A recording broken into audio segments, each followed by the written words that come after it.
नमस्कार दोस्तों, स्वागत है आज के इस एपिसोड में एक बार फिर से आप सभी लोगों का। और आज हम इस एपिसोड में बात करेंगे कि भारत की संसद, लोकसभा और राज्यसभा की संरचना कैसे है, कैसे उसका संगठन किया जाता है भारत के संविधान के अनुसार। हम इस पूरी सीरीज में भारत के संविधान से संबंधित जानकारी बिल्कुल सरल भाषा में दे रहे हैं। इससे पहले के एपिसोड में हमने संघ की कार्यपालिका और राष्ट्रपति के निर्वाचन की प्रक्रिया के बारे में जानकारी दी थी। हमने बताया था कि एक संघ कैसे कार्य करता है और राष्ट्रपति का चुनाव कैसे किया जाता है। आज के इस एपिसोड में हम the second pillar of democracy कहे जाने वाली केंद्र की विधायी शक्ति, भारत की संसद, लोकसभा और राज्यसभा की संरचना को लेकर महत्वपूर्ण जानकारी आप लोगों तक पहुंचाने की कोशिश करेंगे। क्योंकि आपको पता होना चाहिए कि भारत देश की संसद, लोकसभा और राज्यसभा का कैसे गठन हुआ और इनकी कार्य प्रणाली क्या होती है। संसदीय लोकतंत्र को 3 हिस्सों में बांटा गया है, जिसमें कार्यपालिका के बाद विधायिका का सबसे महत्वपूर्ण स्थान है। भारत के संविधान में केंद्रीय विधानमंडल को लेकर बहुत ही डिटेल्ड प्रोविजन किए गए हैं। दोस्तों, भारत की संसद को केंद्रीय विधानमंडल भी कहा जाता है क्योंकि संसद केंद्रीय कानून बनाने का काम करती है। भारत की संसद के 3 अंग होते हैं, राष्ट्रपति, राज्यसभा और लोकसभा। राष्ट्रपति संसद के दोनों सदनों में से किसी भी सदन का सदस्य नहीं होता, लेकिन फिर भी राष्ट्रपति संसद का अहम और महत्वपूर्ण हिस्सा होता है, क्योंकि किसी भी विधेयक को अधिनियम में बदलने के लिए राष्ट्रपति की स्वीकृति अत्यंत जरूरी होती है। कोई भी विधेयक अधिनियम तब बनता है जब उसे राष्ट्रपति की स्वीकृति दी जाती है। कार्यपालिका, विधायिका और न्यायपालिका को आपस में इस प्रकार डिजाइन किया गया है जिससे किसी एक के पास सभी शक्तियां इकट्ठी ना हो। भारत के संविधान में सरकार की शक्तियां अलग अलग अंगों में निहित हैं। भारत की पावर ऑफ सेपरेशन को स्ट्रिक्टली इन्फोर्स किया गया है। भारत की कार्यपालिका या मंत्रिमंडल के सदस्य विधानमंडल के सदस्य भी होते हैं। दोस्तों, आप लोगों ने कई बार सुना होगा कि राष्ट्रपति ने फलानी चीज माफ कर दी, फलाने की सजा माफ कर दी, तो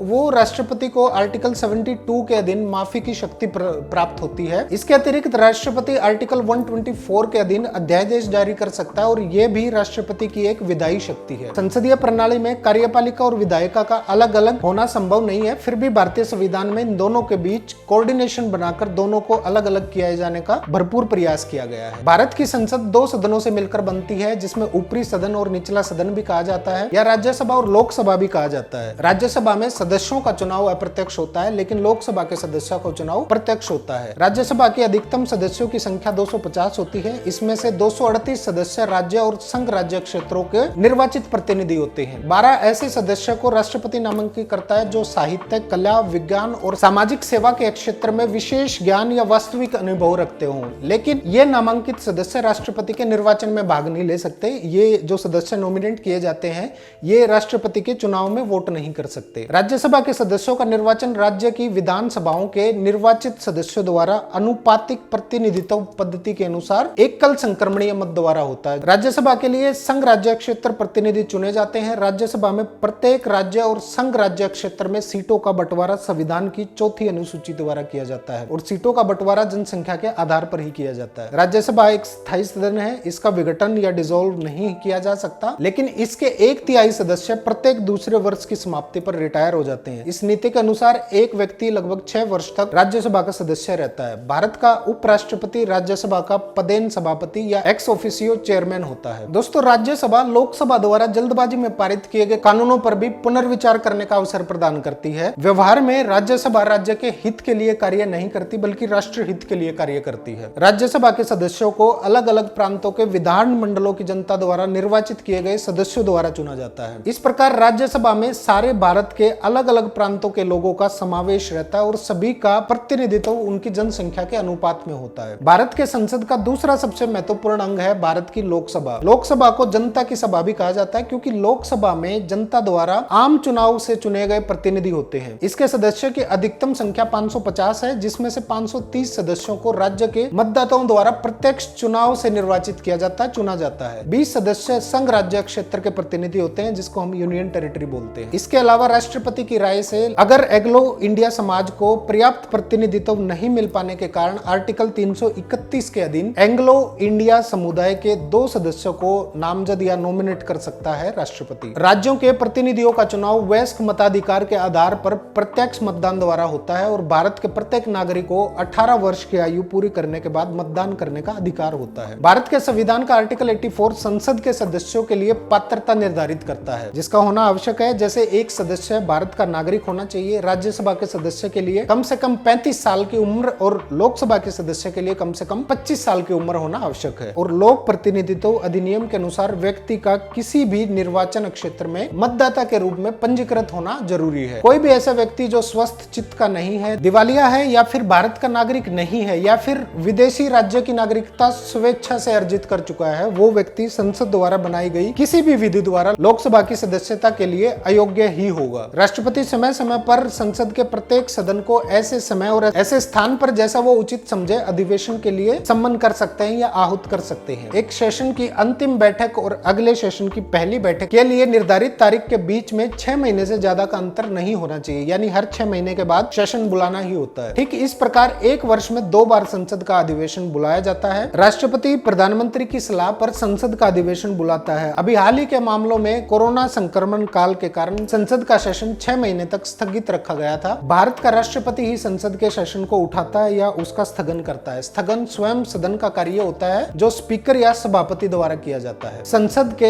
स्थगन का संसद में विचाराधीन या अपूर्ण मामलों पर कोई प्रभाव नहीं पड़ता। सदन ऐसे मामलों पर दूसरी बैठक में विचार कर सकता है। संसद सदन की समय अवधि समाप्त हो जाने पर सदन समाप्त हो जाता है, जिसके बाद नई लोकसभा के निर्माण के लिए निर्वाचन होना आवश्यक हो जाता है। राज्यसभा का गठन कभी नहीं होता। राज्यसभा एक लगातार जारी रहने वाली प्रक्रिया है जिसके सदस्य चुनते रहते हैं और राज्यसभा बनी रहती है। यहाँ स्थगन और विघटन में अंतर यह है कि एडजॉर्नमेंट सदन के किसी विशेष सेशन को समाप्त करता है, जबकि विघटन सदन को ही समाप्त कर देता है। लोकसभा को विघटन करने की शक्ति राष्ट्रपति में निहित होती है। भारत के संविधान का आर्टिकल 85 कहता है कि राष्ट्रपति समय समय पर लोकसभा का विघटन कर सकता है और इस मामले में राष्ट्रपति मंत्रिपरिषद के परामर्श से ही लोकसभा का विघटन करता है। जब तक प्रधानमंत्री को लोकसभा के बहुमत का विश्वास प्राप्त है, राष्ट्रपति प्रधानमंत्री के परामर्श को मानने के लिए बाध्य है और राष्ट्रपति प्रधानमंत्री के परामर्श से ही लोकसभा को खत्म कर सकता है। यदि किसी विषय पर सरकार लोकसभा में पराजित हो जाती है तो प्रधानमंत्री स्वयं अपने मंत्रिमंडल का त्याग पत्र दे देता है और यदि ऐसा नहीं करता है तो सरकार को अपदस्थ करके लोकसभा को समाप्त कर दिया जाता है। असल में संसद का विघटन नहीं होता है, राज्यसभा हमेशा बरकरार ही रहती है। ऐसा कभी भी नहीं होता कि संसद के तीनों अंग राष्ट्रपति, राज्यसभा और लोकसभा तीनों एक साथ समाप्त हो जाएं। केवल लोकसभा 5 वर्ष की अवधि में समाप्त हो जाती है। राज्यसभा हमेशा बरकरार रहती है और राष्ट्रपति का चुनाव इन दोनों के बाद होता है। इस स्थिति में भारत की संसद के 3 अंग कभी भी एक साथ समाप्त नहीं होते, केवल लोकसभा का विघटन होता है।